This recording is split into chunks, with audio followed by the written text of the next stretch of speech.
10, 9, 8, 7, 6, 5, 4, 3, 2, 1.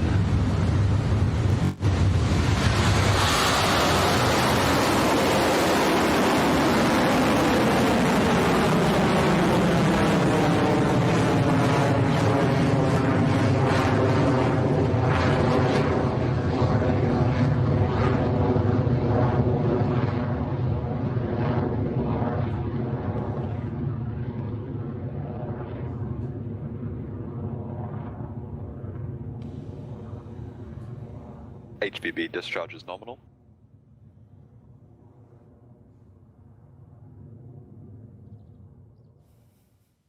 Electron is soaring through the sky right now after lifting off from Pad B at Launch Complex 1, now on its way to low Earth orbit for NASA and TROPICS.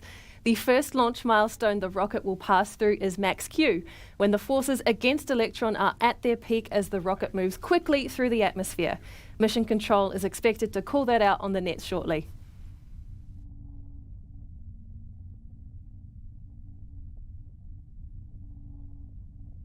Cleared max Q.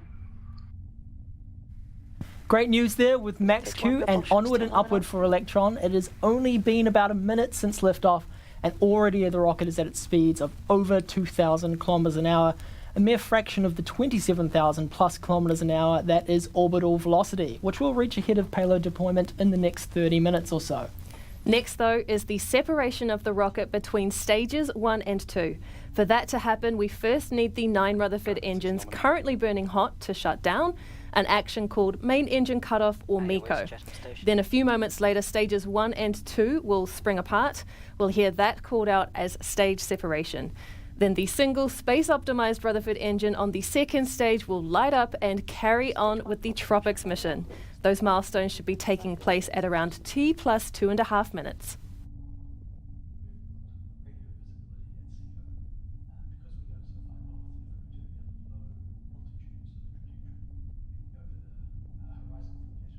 "15 seconds to MECO. Entered burnout detect mode.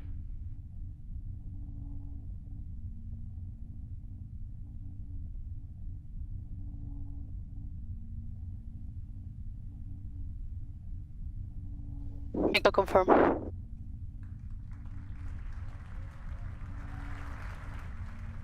Stage separation successful. Stage ignition.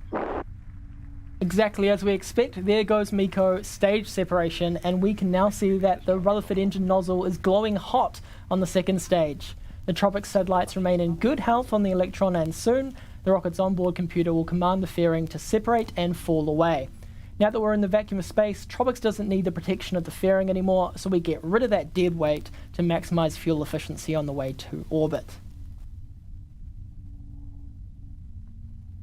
Fairing separation successful. If you're looking at the screen at the right moment just there, you will have seen those 2 nose cone halves falling away as planned with the fairing separation. Electron is performing nominally on its way to orbit with a few minutes between now and our next mission milestone, the battery hot swap for our second stage engine at around 6 minutes, 52 seconds into flight.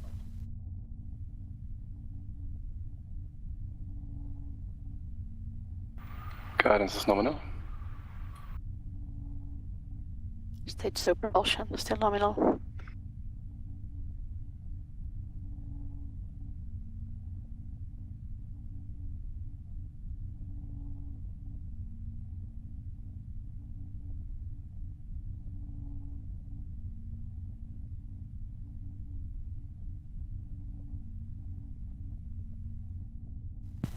Electron and TROPICS are moving at a good pace right now, well over 8,000 kilometers an hour at the T plus 4 minute mark into the mission. The vehicle is currently at 234 kilometers in altitude, with another 300 or 50 so kilometers to go until we reach our 550 kilometer destination. Getting there is only one part of the journey though, as TROPICS won't be released immediately at that 550 kilometer first touch. The satellites will remain attached to the rocket's third stage and complete a full loop of Earth before they can be deployed on their home orbit. We'll explain that process in more detail later when we get closer to that point of the mission.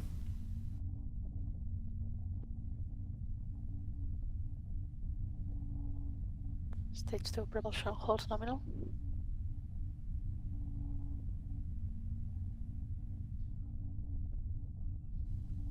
A quick check of the dials on our screen tell us that all remains nominal for Electron and Tropics.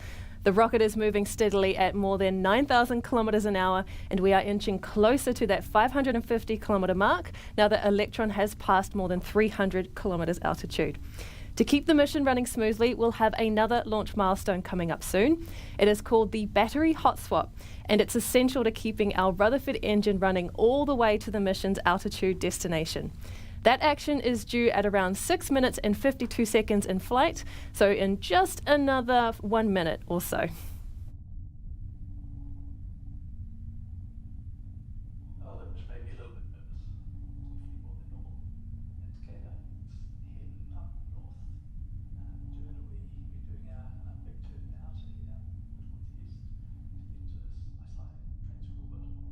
Guidance is nominal, 200 seconds remaining.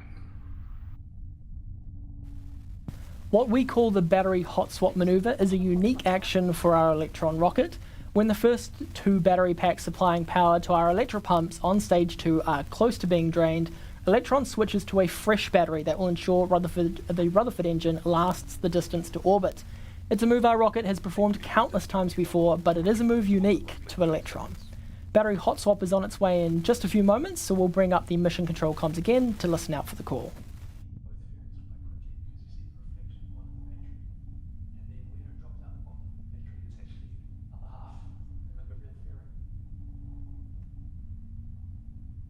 Throttling down.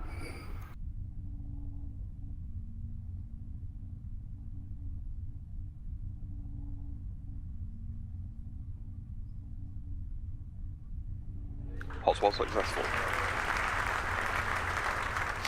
Battery jettison. Just as it was planned, the Rutherford has switched to its new power source with the battery hot swap and is continuing nominally with the TROPICS mission. There are a few minutes left in the engine's burn time before the second stage completes its final actions for the mission, shutting down Rutherford and then separating from the third stage. Yes, has saved.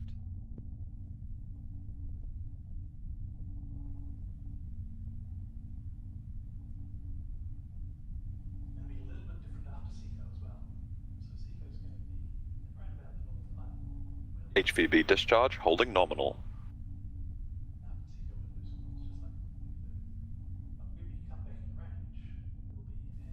How beautiful are some of these views from Electron? This nominal Rutherford burn marks our 360th engine in space, inching us closer to our 400th engine milestone, expected on our 40th Electron launch. In fact, one of those engines to fly next will be an engine that we have already launched before. We are taking the next major step in evolving Electron into a reusable rocket by launching a pre-flown Rutherford engine on one of our missions later this year. That engine, which flew on our There and Back Again mission in May 2022, has undergone the same extensive testing and acceptance processes as any newly built engine and has performed flawlessly throughout multiple full mission duration engine tests. And we are very excited to see that engine back on the pad soon. But back to Tropics, and that second stage is performing well, and the Tropics payload is healthy as both continue travelling at speeds of over 19,000 kilometres per hour.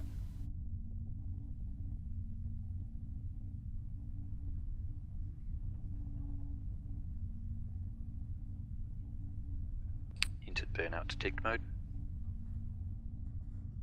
All right, at T plus 8 minutes 56 seconds into this mission for NASA, and we are nearly in orbit.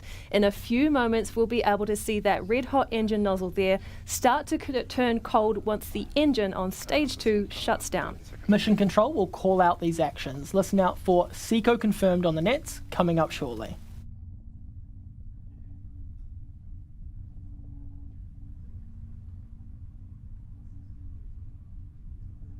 SECO confirm. There it is from Mission Control, met with a good cheer from our team. SECO and stage separation confirmed. That means our kick stage and Tropics satellites are now in their phasing orbit of Earth. It's been a perfectly nominal mission so far, but Electron's work isn't quite done yet. That's right, Tropics is a bit different to our usual launches. For this mission, the second stage sending the kick stage directly into a circular orbit, rather than the kick stage taking the satellites on its usual elliptical journey around Earth first.